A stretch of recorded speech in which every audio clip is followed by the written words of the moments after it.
ஒரு பெரிய சைஸ் கத்திரிக்காவை 10 நிமிஷம் ஸ்டீம் பண்ணிட்டு இதே போல செஞ்சு பாருங்க, ரொம்ப நல்லா இருக்கும். கத்திரிக்காய் தொக்கு செய்யலாமா?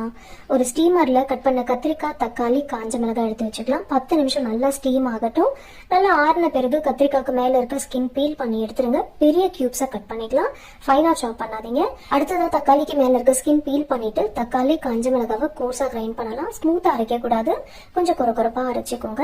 இப்ப கடாயில நல்லெண்ணெய் சேர்த்துட்டு கடுகு, மிளகு, காஞ்ச மிளகாய், ஃபைனா சாப் பண்ண பூண்டு, கருவேப்பிலை சேர்த்துட்டு ஒரு நிமிஷம் நல்லா வதக்கிட்டு ஃபைனா சாப் பண்ண வெங்காயம், பெருங்காயத்தூள் சேர்த்துட்டு நல்லா வதக்கிக்கலாம். இப்ப இதுல மல்லித்தூள், மஞ்சள், தேவையான அளவு உப்பு சேர்த்துட்டு நல்லா சாட்டே பண்ண பிறகு ஸ்டீம் பண்ண கத்திரிக்காய், நம்ம அரைச்ச மசாலா, தேவையான அளவு தண்ணி, அதுக்கப்புறம் கொஞ்சமா புளி தண்ணி இதெல்லாம் சேர்த்துட்டு தேவையான அளவு உப்பு சேர்த்துக்கலாம். கவர் பண்ணிட்டு 8 to 10 மினிட்ஸ் நல்லா கொதிக்க வச்சுட்டு ஃபைனலா கொத்தமல்லி இலை சேர்த்துட்டு நீங்க சர்வ் பண்ணலாம்.